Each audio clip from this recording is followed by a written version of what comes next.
started this morning making some shooting for EFA because they're gonna be here in December. Yes, European Film Awards. So we were making something there, and then we a little bit started to feel each other's energies. It was very beautiful that you told me that you recorded me in Sevilla. Yes. Without knowing her. Because I mean, of course, I adore her, like all of us do. I mean, the Almodovar films we've all seen, and they've really affected. I mean, for our generation, I mean, you have been part of an era or a story in the filmmaking of the world that has really impressed everybody. And then I went to Sevilla because I got nominated for this Best Actress thing. So I went to Sevilla and I took one video, you know, and that was of Rossy in the hotel where I was. She was doing a photo shoot and I was like hiding behind the column with my telephone, and then I sent it to my girlfriends. The Queen is here. So this is who you are. You are the Queen. Life surprises. Yes. Today we will spend the morning together, yes, having fun and having a beautiful promenade. Yeah, and then you were, she was the host of the EFA, and I loved it because you had the text on a prompter, and you didn't realize that you needed your reading glasses. So you, in the ceremony, you had your glasses on your nose, and I said, thank God I get surgery. I don't need glasses anymore. Yeah, and I thought, she is free. Oh my God, she has a free spirit. Because she was just like with her glasses like this in this live broadcast all over Europe. I thought it was beautiful that you had the glasses. Amazing. And Sevilla, yeah. To see Sevilla is amazing. It's amazing. So, welcome Rossy. I tried to prepare, but I really don't know how to prepare, you know. Better no preparation.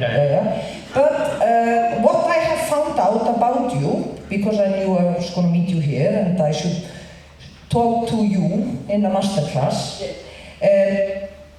I read this that Almodovar found you in a bar and invited you into film and and I want to know about, you know, so she knew music before she knew Almodovar. She is creating art. She is like, so I was trying to see, it seems like you have entered so many worlds as an artist. And my first question, or my first opening here is, who were you, or what did you know when he saw you in this bar? What had you been doing up to then? I mean, it's 23 years before he, you know. But still, what energy was there already when he saw you? When I was a little girl. Yeah. Just like, but you were creating music. No, I was writing like very dramatic songs. Like I was 6 years old, and like a blind man say goodbye in a station to his love that is going to Paris. Very dramatic thing that I don't know wherever I figured it out, but my grandma kept that like treasures. Look, the little girl, my little girl, how she writes. It's amazing, keep all this. And I was writing and singing, but I didn't have these artist dreams. I was much more, but it's true that I understand a lot of things about my entourage. There was nothing artistically. My mother has a lot of artistic, tools like painting and singing, but nothing in my entourage in Mallorca at that time. And I was a little bit lost in that. I didn't see anything around me that inspired me. But at the same time, I loved people, and then I understand that we are different in our relationship with people, no? Like you are multiply when you are with a person, you behave in one way. When you are with another person, you behave another way. I understand that kind of thing, and I knew how to treat people that in a kind of way was like interpreting something or doing the acting, no? But I didn't realize it. One day, I discovered a beautiful Dadaist poem about a dancer. The Dadaist movement, I know that you have to, I'm sure you are familiar with Dadaism and Surrealism. I am a Dadaist creature. And I like the absurd. And I like, and also the poetry, I love it so much because it was like you see the feet of the dancer from here, and the poem was wrote inside the feet. It was very beautiful, like the poem has words like wind, the movement of the dancer, tool, beautiful. And I say, wow, I didn't understand very well what was going on, but I felt that there is another dimension beyond that was waiting for me. Mm-hmm. Like the ugly duck. That was what became a Disney. How do you say Disney? Yeah, Disney. Yes, I see. To become this one. Yes, here there is nothing that is inside me, but there is another world. And it's waiting for me. And when I'm going to grow up, I'm going to find my artistic family. I felt that. At what age did you feel this? Is it like a teenager feeling? Like 8 years old or something like that. I had this hope that something wait for me. Then I began to sue because my mom's sister came, because my family, even if I'm born in Mallorca, the Iceland, my family comes from the north. I'm Celtic like you Vikings. And my nose is Celtic. And then my mom's sister came, my aunt, and he said, "Are you gonna do a dress for your doll?" And he cut a very old fabric, and then I discovered that amazing thing that something flat can become three-dimensional. Was a very easy trapezio dress. And then I found a sewing machine, very military, and I sew a lot of beautiful dresses. When I was 12 years old, I was selling in the Saturday market with all the gypsies. I was selling my clothes, and I sell them very good indeed. And I have a little money, and I was working in Santa. I was very, very young. Then my mom gave me the super chance to study ballet classic for 8 years. I also arrived to dancing points, and that was very beautiful for me. And then when I was like 17 years old, we met all this band, amazing, Words Impossible pop band, that we were very funny people, very crazy people. We were 9 in the band. 9, and we moved to Madrid, and then when we met all the artists at that time were living in Madrid, having Madrid at the late 80s was like amazing.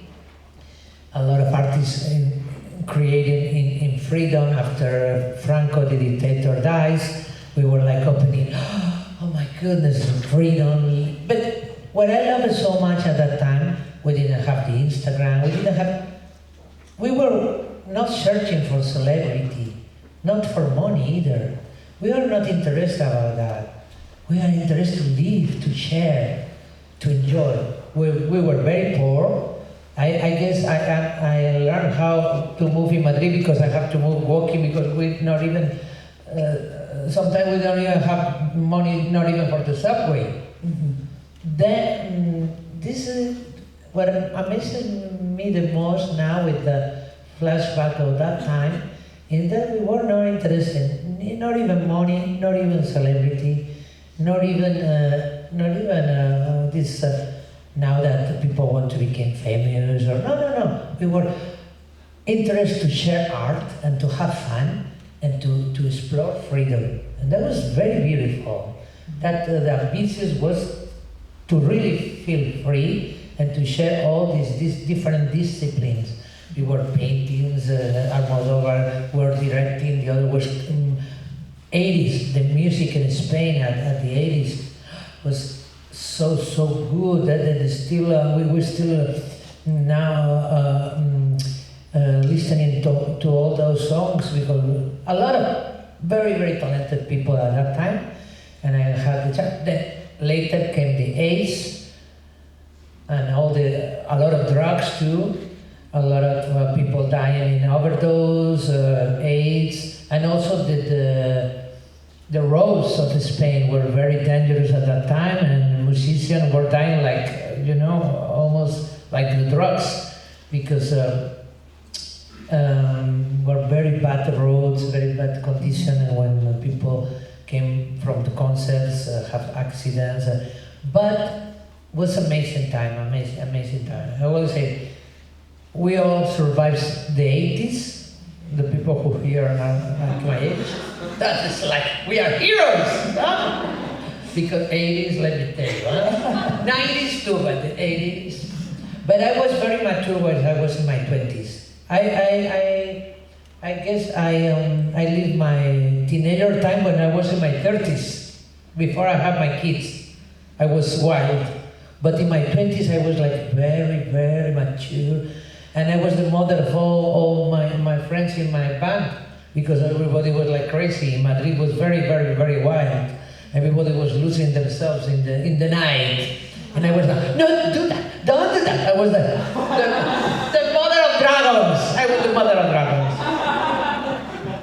So, and this energy that you know from your teenage years or these years, do you feel you have managed to hold it and live it? Because it seems like you have never lost this feeling of enjoying and having fun and sharing. You know, sometimes I felt that I lost that, but I guess the key to youth, to be always young, is curiosity. Because when you think you have seen everything, or you have done everything, or when you became cynical, a skeptic, or a little bit like, I don't give a shit about that, this is make you old.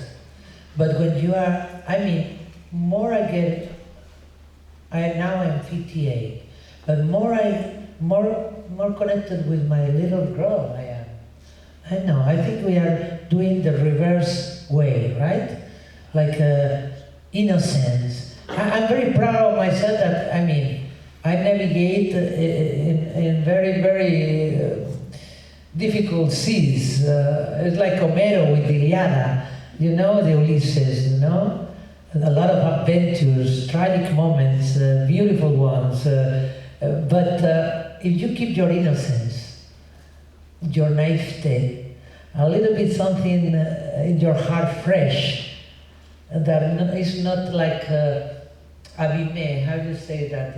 Even if you are broke, your heart is broken, but it's still beating like with hope and with enthusiasm and with something fresh, gratitude. When I say give you a lot of that energy too, when you say thank you, you feel that you are here for something, no?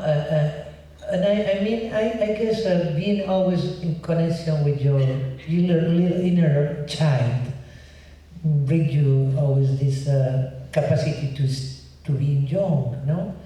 Mm-hmm. And to reset every day, because at the end, our past, even if we remember it or not, don't belong to us anymore. It's like when you think, not young people, because you are babies, not yet, but we, the people that late 80s or something or more, or even 40s, when you think of your 20s and your teenager, it's like, of course it was you, but it seemed like what a cousin of you, or or another Jew. It's not like you know what I mean? We're still here, but we are like shapes and shapes and shapes, like shapes of a lot of things that cover you, And when you're still being innocent, that I think helped you. In art, also, to work in art is great to be like, to believe in yourself, to be pioneer, even if nobody helped you, to trust what you're thinking, what you're, you know, that, and try to have a vision that goes beyond the regular things, no? And to have the capacity to dare.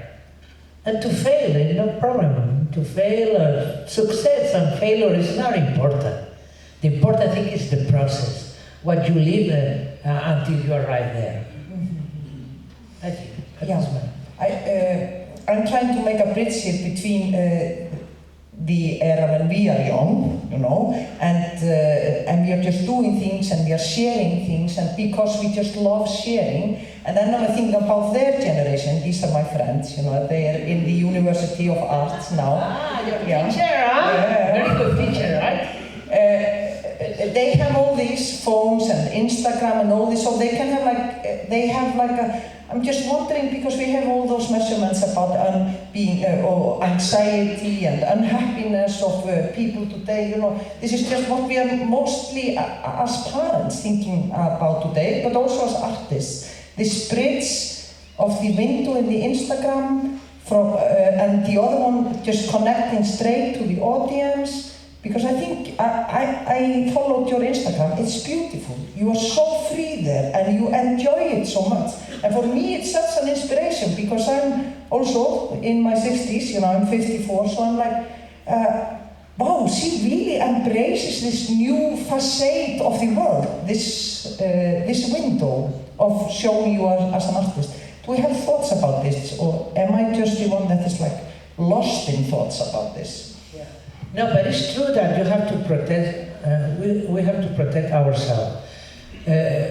We can be naive, but we can not get excuses. That is education. I don't like forbidden anything. I mean, now in Spain, a politician 2 days ago said, we have to make a law that people when see a post on Instagram, if it's retouched, they have to put retouched. Like that, young generation cannot think that is real. But young generation know what is real and what is not, I guess.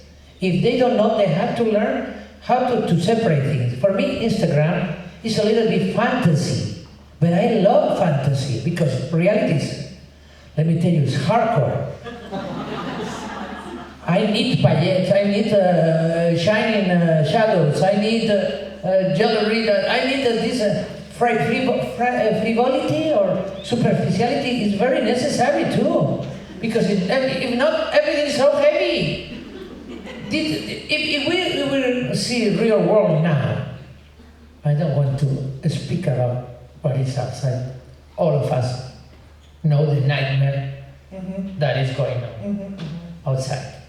All these dinosaurs that never extinguished, all these people that are crazy about arms and military craziness. I don't want not even to speak about that. We need fantasy. In France, they have a law now in the magazine of fashion. They have to put very little in the corner. This picture was retouched. But I think we know that everything is retouched. And the filter, that is only in a fun level that we have to put that. We don't have to think, I mean, if a person, a fat person, or a very thin person, or even me with my nose, when I was in the school, bullying doesn't exist like words, not yet. But I separated that because everybody was, look at her nose, look at her nose, look at her nose, look at her nose. And I said, what happened with my nose? My nose never bothered me. It's true that if I have big ears like that, perhaps I get surgery. Let me tell you, because I think I cannot handle big ears. But my nose never bothered me, but I saw how bothered the others. And I say, what's the problem with my nose? And they don't see far away from my nose. But it seems helped me a lot to understand human psychology. Because I say, how they blame me for something I didn't choose. Like a skin color, like being fat or being thin or being tall or being small. We don't choose that. It's the life lottery. And how they blame me for something that I never choose. That helped me a lot to understand how this function of human beings and make me reach this handicap. For them was a handicap. For me, it was something that helped me to understand human beings in a deep way and to question why they did. It's true that I never answered to these people who was like that. It's true that once, if somebody was very heavy on me, I knew how to defend myself, but I felt compassion for them. I mean, when somebody treats you bad, always, even to my kids when they were little, I always say, if somebody treats you bad, remember, first we have the automatism to say, oh, he's bad with me, or oh, he's doing me bad, right? But if you remember, first, don't be a victim. First say, oh, poor person. What happened to this person today to behave like that? It's not your problem. It's his problem. If somebody is doing bad to you, if you have compassion, you are protected from his bad. You are not thinking he's bad with you. It's true that sometimes it's difficult to remember. You know? Pessoa, I don't know if you know Fernando Pessoa, who was amazing poet, Portuguese. He never got out of Portugal, but he used the word like the hand, like the palm of his hand. And he said, the ridicule, the sense of ridicule, how do you say? The ridiculous, But you feel ridiculous, you know? The sense of ridicule only exists for the others, if the other chooses it. And then you are liberated from the ridiculousness. You know, we have this capacity, but it's like fear. When we have fear, fear makes us rigid, right? We do rigidity, and we say that, the fear. But if we make fear to the fear goes. And we say, instead of, we say, you are not scaring me, I'm not scare you. But the most difficult thing is to remember. Krishnamurti, amazing human being that helped us a lot with his own suffering. I don't know, you know Krishnamurti here, right? Krishnamurti always say that. If you want to stop to behave in a way that you don't like, instead of going against and criticize you, I'm doing that, I don't want to do it, I'm behaving again in that way that I don't want to do it, you are mistreating you. But instead of that, observation, just observation. You observe the way you are doing, but without criticizing. Only, oh, wow, I'm doing that thing that I don't like to do.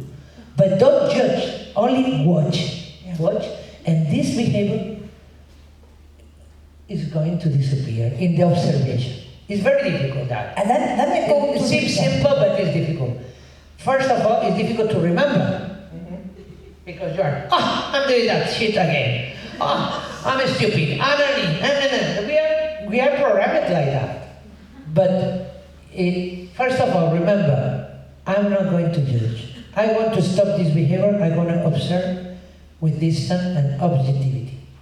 There are keys that help us a lot also for living. But it's true that sometimes they are so simple, but very difficult to remember.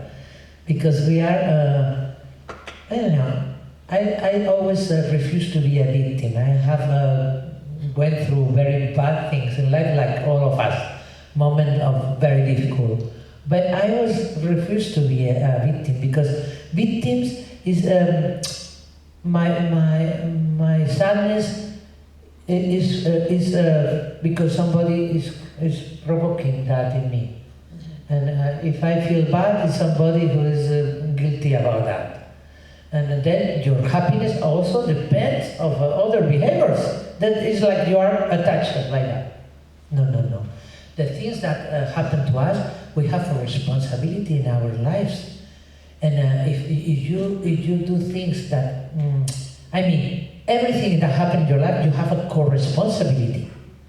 It's easy to say, oh, this person made me suffer. Oh, this one is running all of the society. Oh, my boss in the work. No, but you. What happened with you? You can choose. You have your sovereignty in yourself.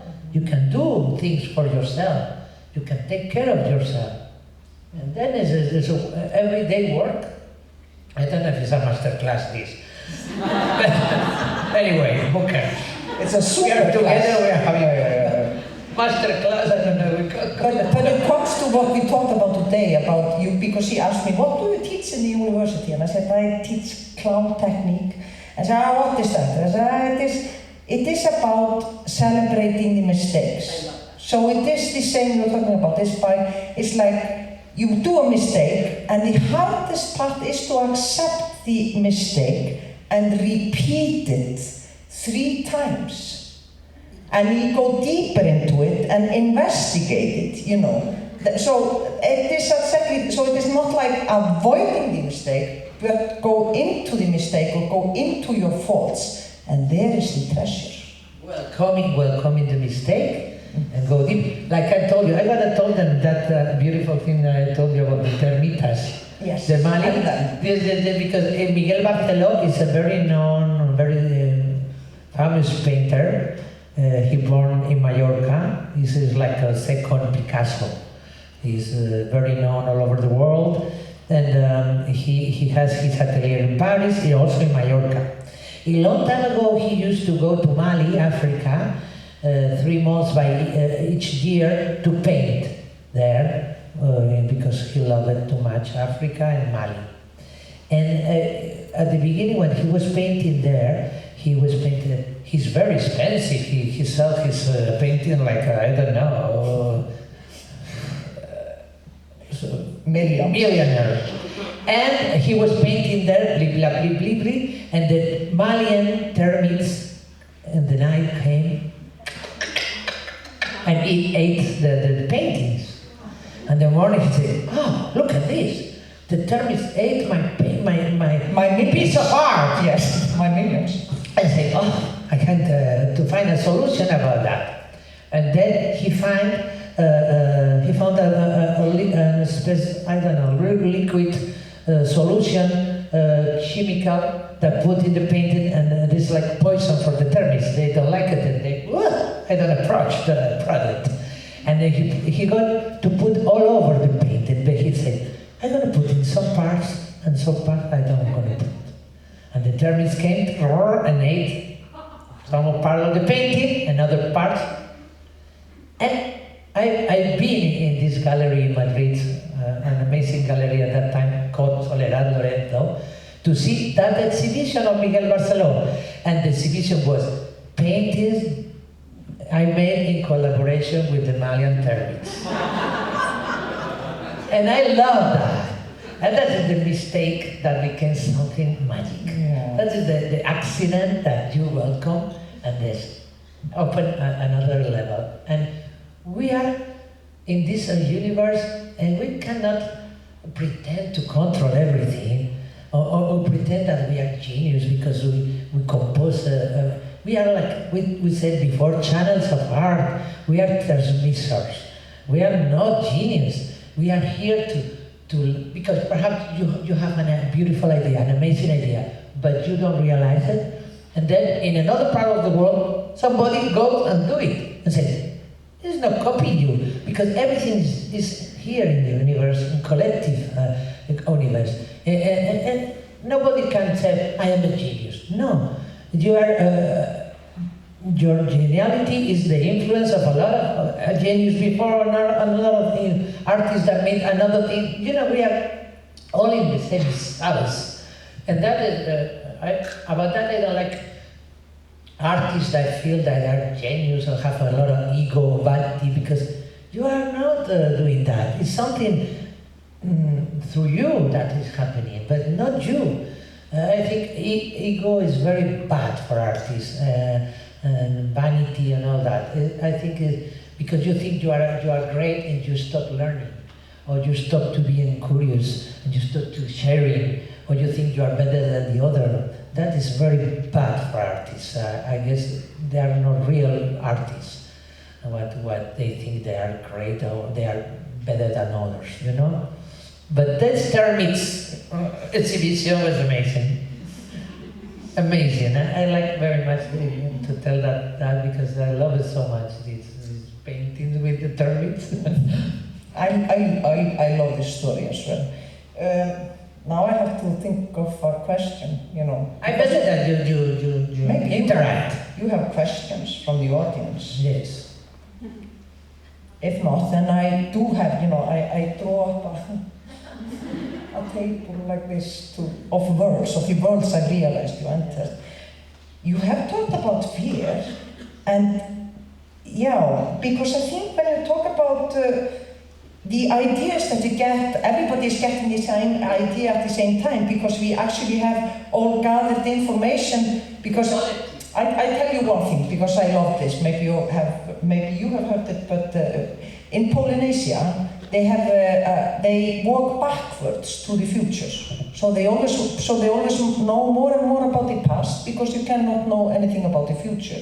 So this is like how we are. Therefore, people get the same ideas because we are all looking at the same future. Do you know what I mean? I guess I don't know. It's a mysterious humanity, because, for example, like I said, we have the hardware. We're born with the hardware, and we can actualize the software. But our hardware arrives. Our hardware no more. Software, yes, the hardware no. But young generation, they come with another hardware. I guess people come from the future, because you know that they know things without being conscious that you don't know and you can never learn. I mean, I saw with my kids, they were born in 99, 98, but I saw the difference with the people who was born in 2000 already are different. Or even little babies of my friends that born in 2002, 2 years or 3 years old, they say, my pool is dirty, I have to change. 3 years old, noticing that his pool is dirty. When we were little, we not even noticed we have a pool. You know what I mean? The human conscience are growing and developing in a way that we cannot even understand. You know? Yeah. It's true that the past, when I was young, I never interested in the past. Now I'm more interested in history, and also because we see how stupid humanity is trying to do the same mistakes, and you want to understand why, and you know that we are smart enough to change the world. No more people hungry in the world, no more war. We have the possibility to change that, and we didn't change it yet. And that is, we understand why happened that, why, and now I have my looking back, I never looked back before, and now I'm interested in that. But I have to say about present and future. The other day I read on Instagram stupid things. Sometimes we read the stupid things, sometimes we read something that is magical, that I'm repeating all over the world now. That is, the past is already past. We don't know what future has for us. But why we call present present? Yeah, a present. Because it's a gift. Because it's a present. That is, for me, was like, oh, how beautiful. Because we always say carpe diem, carpe diem, carpe diem, and it's beautiful, carpe diem, it's true. But we don't enjoy the present in the dimension we have to, no? Because it's true that we are very brave human beings, because we are here, we don't know what's going to happen tomorrow. sometimes, you know, for example, this summer I have a friend who lost his son, 21 years old, because he committed suicide. When a father sees his young boy like that, wanting to kill himself and not live anymore, it's very sad and very mysterious. What happened this? What can make that? No, in a minute your life changed for always. You're never going to be the same person. And I say that summer we enjoyed a lot of moments together, very beautiful, until arrived this drama. And when I saw these pictures, and I see this picture 1 week before the drama, I said, how happy we were if we were not conscious, you know? We were happy because the drama didn't arrive yet, and we were not conscious how happy we were. And about that we have to be this commitment with the present. Now I try to celebrate always the moment we are living, and for me, I'm happy because my father, my mother are still alive, 91 and 92, and my kids are well. And for me, that is the happiness, the total happiness already for me. My kids are well, my father and my mother are well, my brothers are okay, my nephews, and for me it's already like, thank you, because I know that I'm never going to be as happy I am now, because one day my father and my mother, I am very old, going to pass, and now for me this moment of life is very precious about that. You know? Sorry, I became a little bit sad, but no way, it's for a good reason. It's very inspiring. Thank you for the gift. I was thinking about it are the gifts, and yes. And everybody gets the same idea, but I wanted to see your take on the willpower, or the will to actually, because if 3,000 people get the same idea, but only one person gets to actually execute the idea. So what is because you mentioned the will before, that you actually walk the walk, the one that decides to be courageous and do. It's true that we cannot have vanity or say, I'm a genius because I create, or I compose, or I did that. But we can be proud of ourselves because we want that something happen. And we can spend 3 years of our lives, 4 years directors to make a film, to search for the money to make it. You have every piece of art is a tale of obsession. Because you have to become obsessed to arrive to the end and to accomplish something. And about that, we can feel very proud to have this will, this perseverance, this capacity to work on something. About that, we can feel proud, but not the result. If it's good, great. If it's not good, it's not a big deal either. The most important thing is the process. For example, even in theater, you know, when you are preparing the play, the pleasure is so big. Then when you present to the audience, it's good. And when you still do it, it's very good. But the time of the research is the most beautiful time, when you are trying to do something. When I write, also I let myself that something come through me, and I grow. And when I create this play that's called Love Resilience ad Amore, that I made for the Piccolo Teatro in Milan, I was saying, send us what you prepare. We want this play, surrealistic play that you're going to create. Send that information because we have to put it already in all the presentation of the theater. And I said, I don't know yet, because I'm waiting when the inspiration comes and do something. Because I don't feel that I'm doing anything, but I receive something. And I put all the subjects, surrealistic, and the things created by themselves. And that was so beautiful. And I wanted to dedicate this play to the power of art, how art, music, the power of music is so therapeutic. When you are sad, when you are lonely, you put a song that brings you so, it's balsamic. And I want to give this honor to art. And then, when the people in the Milano theater ask me for a synopsis, I don't know what to say. And then I create a little poem and send it to them. And I put, life is like an onion. There are a lot of capes.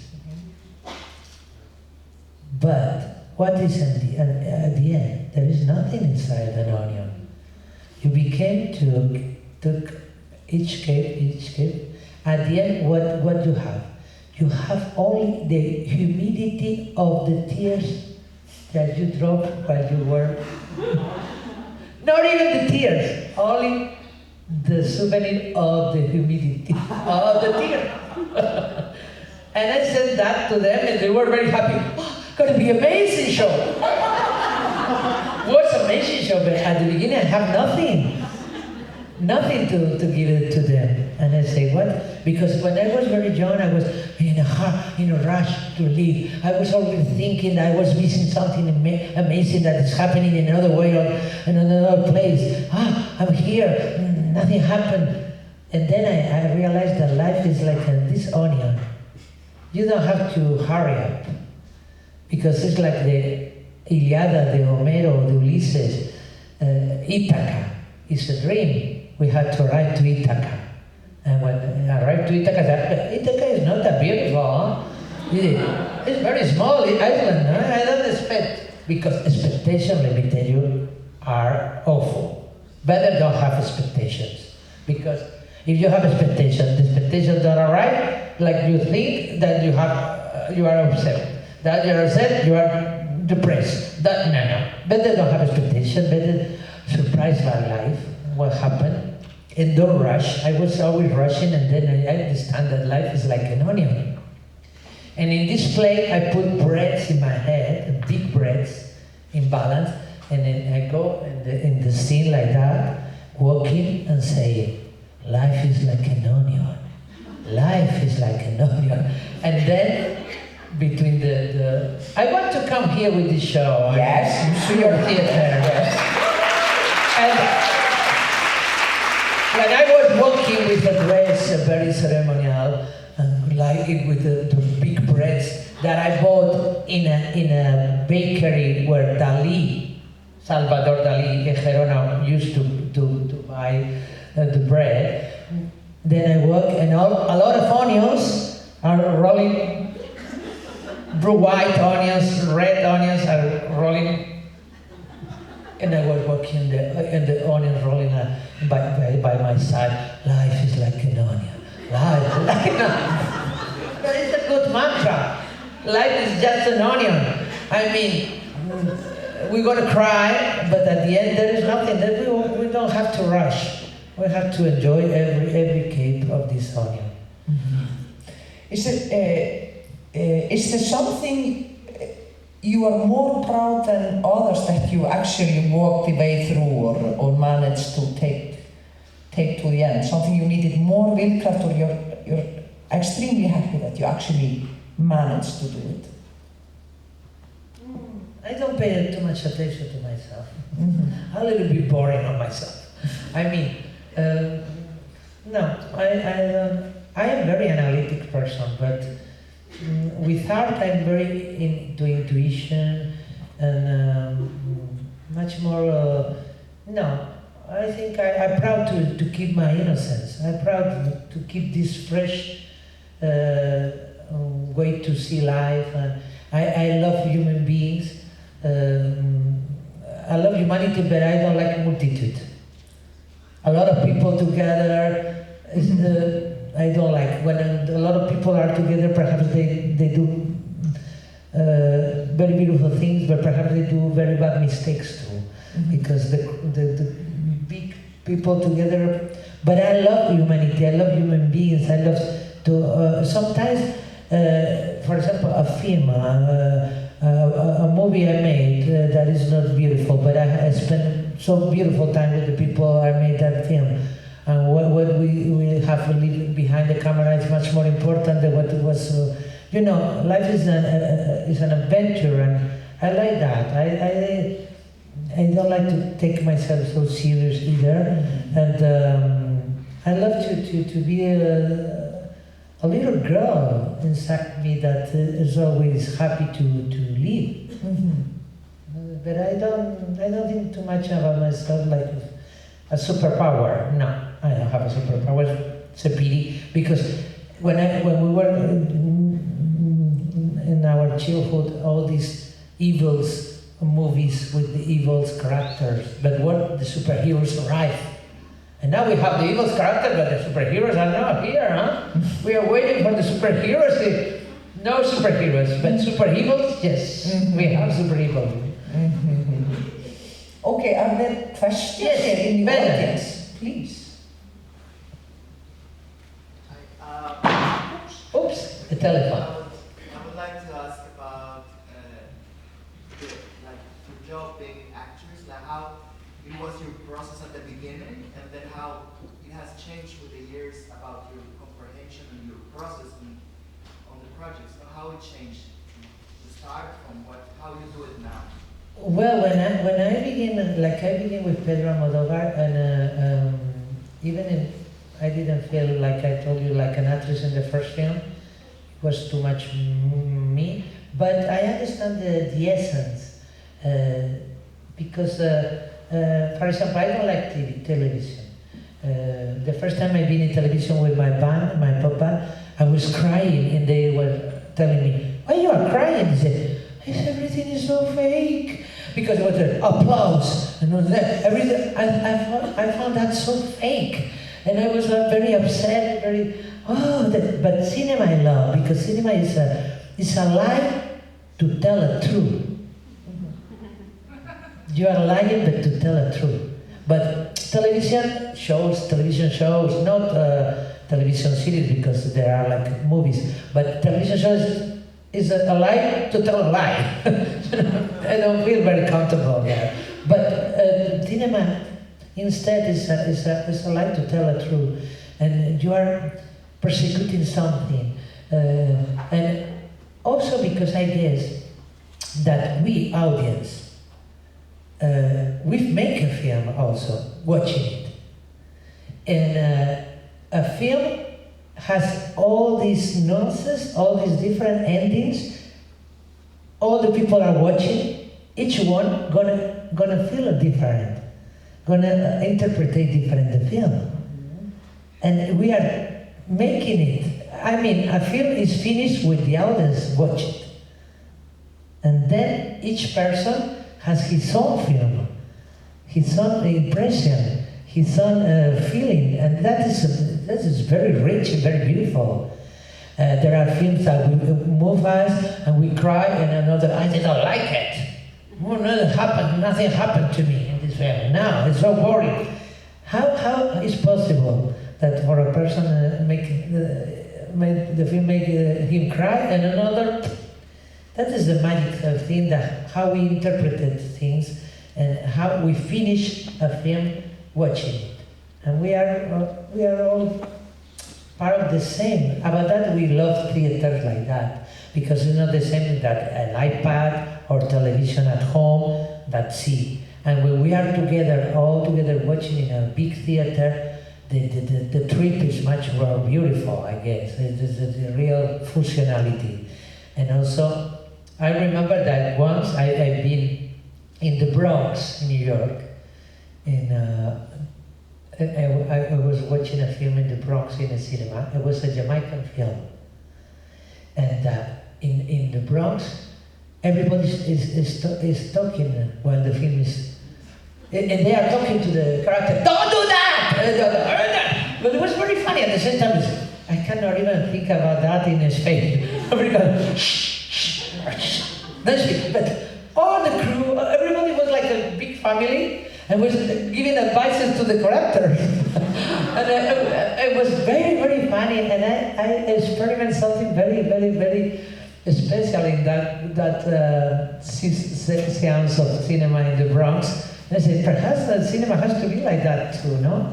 Because it's a moment that we are all together, and each one gonna feel it in a different way. But we are all together experimenting at the same thing, no? That is very beautiful.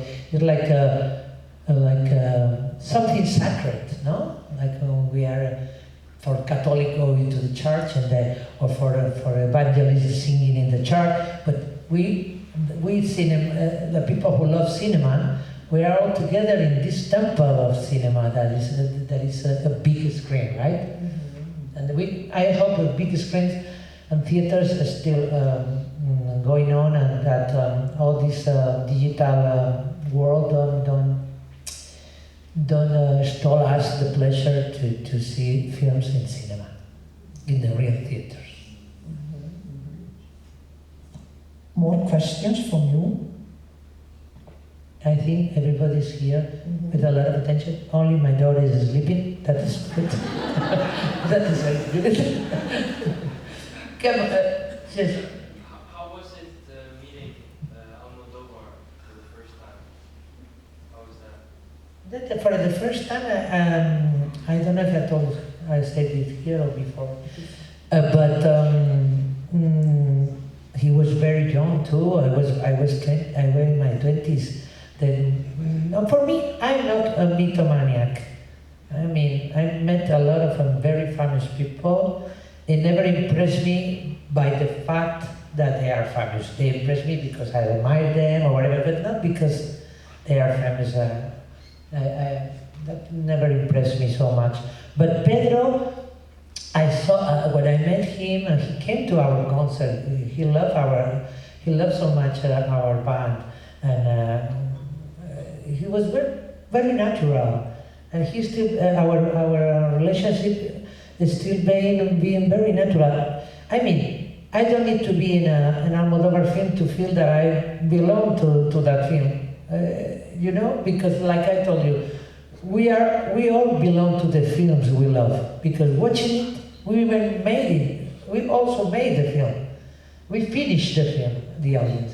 But I love it to work with him at the beginning because he is very organic. Like I understand art. Art for me or performance in cinema has to be very organic. Even if you are in the screen, the audience can feel that they can touch you if they do like that. You know, you have to be real, something that trespasses the screen, no? And Pedro was always very. He has only one ear because he born with a problem. But it's amazing. One ear, he's upset with the tones, like tonality of the voice.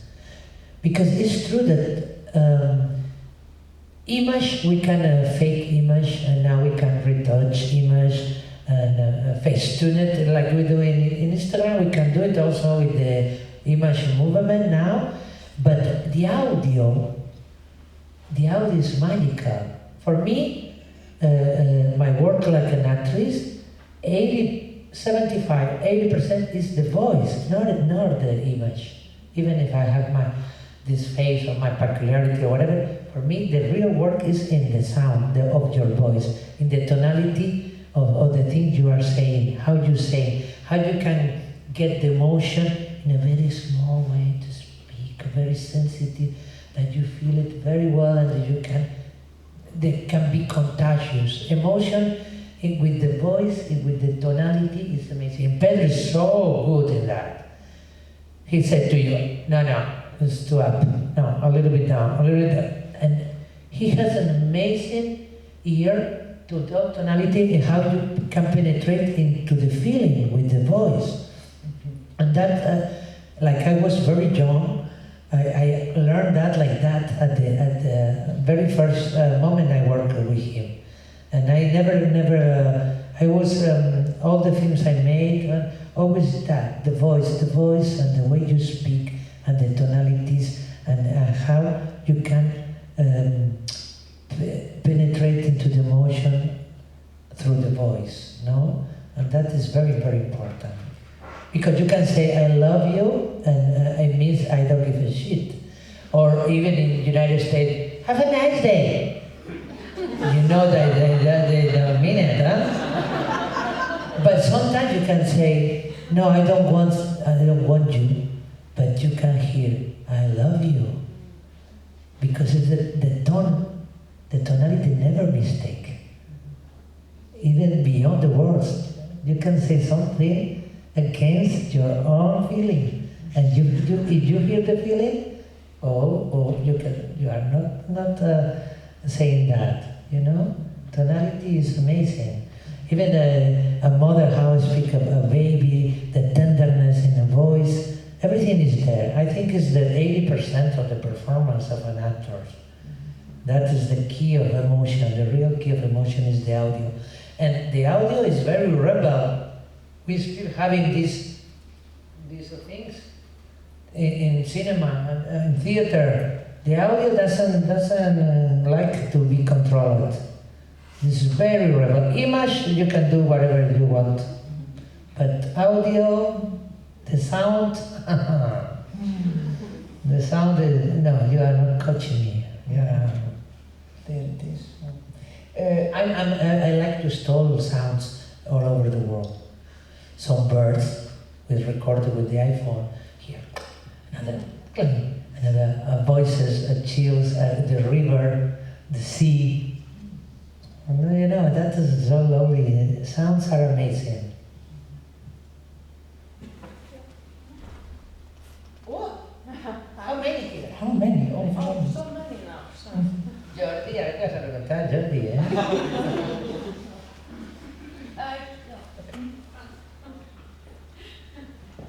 I saw you first, but you saw her first. Go. Right. Okay. The other night I was watching a movie, Ballads over Broadway, by Woody Allen, and it's a very interesting movie. But I don't know how it works in the cinema, real life. Like if somebody has like a good idea and you express to the director, do they change or is just always strictly what they want? Does it happen to you sometimes? For me, I feel much more an artist than an actress. I always need to interact with the director. I am not like a dog, go there, do whatever they want. And also because I have commitment with the character more than the director. When I ask the character to present me or to come, like I say that something energetically, and I forget myself or something come to habitate me, then sometimes I feel that the character is asking for something precise, and I have to tell to the director, listen, I don't know if this character likes this or prefer that. Sometimes there are directors who are very open and want to work with you, but sometimes not. It depends. But when they have a beautiful sensibility, always it works. Always it works because they understand they are working with you. But directors are very special. I mean, they have this megalomania that they feel like they are a little bit God because they create the characters. I want to kill this one. I want to do that with this one. I want to do, you know what I mean? They do whatever they want, and they balance the film sometimes. For example, Pedro is very smart. If the character is not working for him, he's gonna take a little bit of a protagonism to this, to give it to another character in the middle of the process. But it depends. But I need always to work with and to change. And I need to have all this. Is it the auto? No? We are even the microphone is getting tired. I mean, I need always to collaborate and to create something. I am not there to be like a robot and do whatever they ask me. I need to feel part of this. And I like to entertain all the team and to make jokes and to make people working feel better.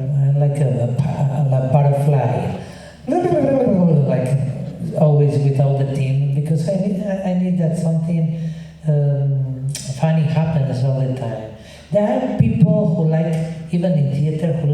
work with tension, with bad behaviors, or treating the actors or humiliating them. Not with me. I don't like. I don't think it's not necessary to create something beautiful or dramatic to be stressful or to be in a bad mood. I don't like to work with like that. And sometimes that I found director like that, I did what I told you before. It's your problem. It's not mine. You are not going to take away from me happiness or away from me the way I work. Do whatever you want, but you are. I don't allow you to penetrate or to do me bad feelings or whatever, you know. And say, poor you. And I say, I feel that compassion and like that is not my problem, it's his problem. But I can be very rebel too. I don't let myself like, but I think you can work in a good mood. You don't need to even sadness, you can create sadness. You can be very, very isolated if your character needs that, or put a music, sad music and stay. But you don't need to provoke the others I mean, sometimes I work with directors a little bit perverse, that they think that art deserves human sacrifice or deserves. I'm not agree. I mean, I think real life is much more important than art.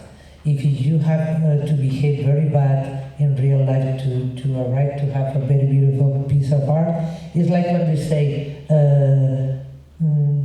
it's not important if you do the bad things if the result is good. The result cannot be good if you do bad things in the way. You know what I mean? For me, it's much more logical work in a good mood always. I don't know, Lars von Trier, for example. I never worked with him. Perhaps I will love it. But when I saw that Breaking the Waves, I went out from the cinema to smoke a cigarette one moment. Because I was very, very, very upset. I was even mad at him, the way he was torturing this character. I was like, why are you doing that to this woman? You know, I felt like you don't need to do that. But at the same time, he has the right to do whatever he wants. But like audience, I felt so bad because I felt that he was manipulating his character. This woman, this actress, amazing actress, by the way, and the film is like a piece of art. Everybody say. But I was disturbed because I saw him a little bit perverse with the character, not even with the actress, with the character itself. And like he was torturing. But at the same time, artists have the right to do whatever they want because everything is an experiment. And you have the right to experiment. And even if you are doing bad things or things that are dangerous, artists has this freedom to be grown too, because it's such an exploration. But for me, art is not like you can. For me, I prefer don't sacrifice real life or real relationship for art. You know what I mean? But that is a choice that I respect the other choices too. What happened here, Jordi, in this room? Yeah, I was just so interested when you were talking about the tone of things. Just like, do you rehearse it beforehand? Do you say the words differently before you go shooting, or does it just happen? Me no, because I have no method, I have no technique, I have no.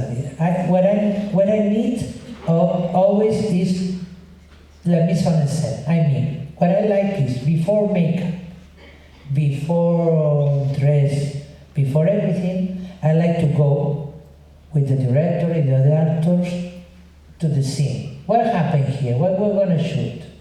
We're going to shoot that, and we're going to go there and take this glass, and we're going to go there or do that. And, okay. Then I do this spatial movement. I never studied the words by heart. I read but never memorize. Because, like I said, it's the way I work, but for me it's okay. But I mean, in life, we are no rehearse. And we are perfect. We go do our things. We go to the bakery to buy the bread. We have the perfect tonality as children. We didn't rehearse at the mirror before we went. Bread. No. we just do it. It happened, and it's perfect. And then when I do this special movement, I know that what is going on, and then I can allow to put the words. It's like sewing the words with the accent, like broderie. You go and do that, and then everything match. But I have also the character has something to say, and the character say, okay, this is not natural to come here. You have to follow the instinct of the character. I don't believe too much in transition because I actors that need the transition. Who cares about transition? You can. I transit already, you know. But you have to follow the advice of the character, what the character is asking you. But it's true that if you forget yourself, something happens. But it's my way. If you rehearse alone at your house and you repeat the lines, perhaps when you arrive there and the director wants to correct you, you are already advising all the words. And also because in cinema we wait a lot, and we have to time to learn the sentence in the rehearsal.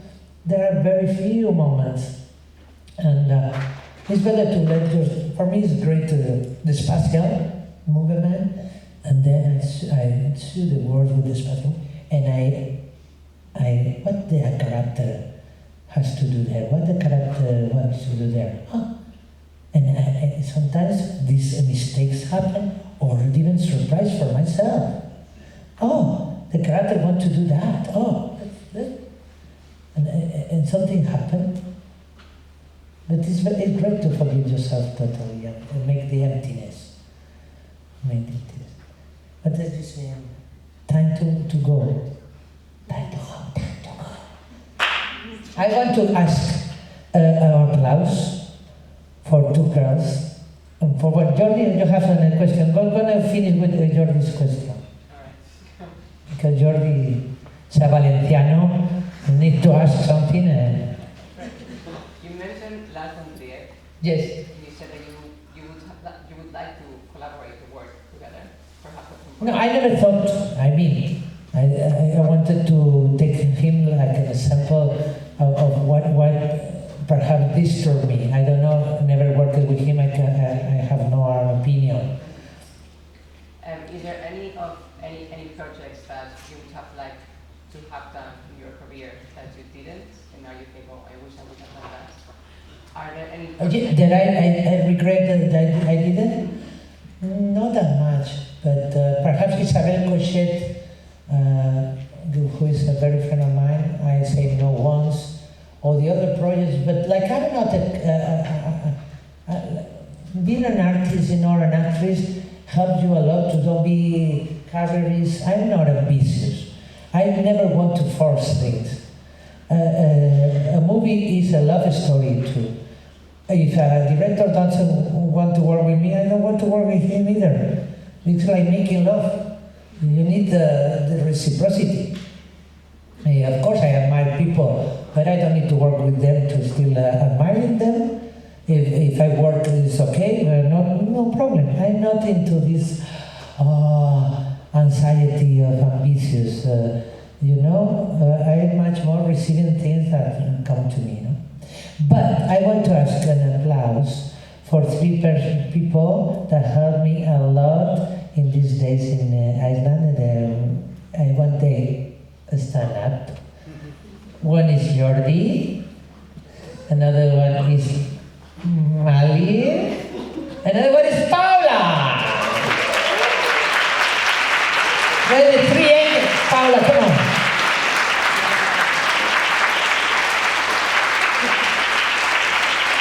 They were my three Iceland angels. Huh? But they're very shy. Angels are very shy, in general. Okay, we gotta go. But thank you very much for your attention. That's great.